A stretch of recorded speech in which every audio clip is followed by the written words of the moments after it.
मुंडवा जमीन घोटाळा प्रकरणात पार्थ पवार यांना क्लीन चिट देण्यात येते याबद्दलची सर्वात मोठी बातमी समोर येते। त्यानंतर अमेडिया कंपनीवर कारवाईची शिफारस देखील करण्यात येणार असल्याची ही बातमी समोर येते। पुण्यातील मुंडवा येथील प्रकरण हे मुंडवा जमीन वादग्रस्त प्रकरण अतिशय चर्चेचा विषय बनलं होतं।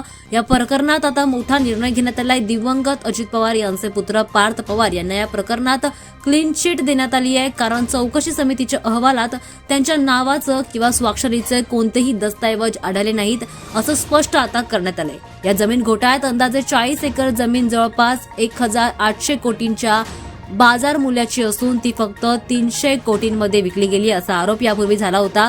त्यासाठी स्टॅम्प ड्युटी सवलतचा गैरफायदा घेतल्याचा संशय देखील व्यक्त केला होता, ज्यामुळे राजकारणात हा वाद मोठ्या प्रमाणामध्ये निघाला आणि मोठ्या प्रमाणामध्ये चर्चा झाली।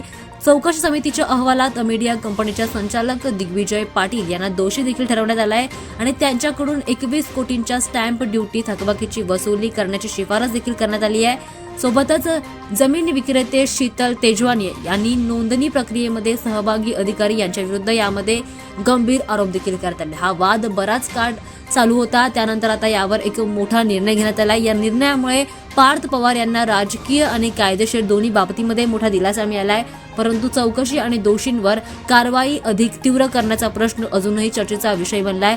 मात्र या दरम्यान आता त्यांना मोठा दिलासा मिळत असल्याचं पाहायला मिळतंय।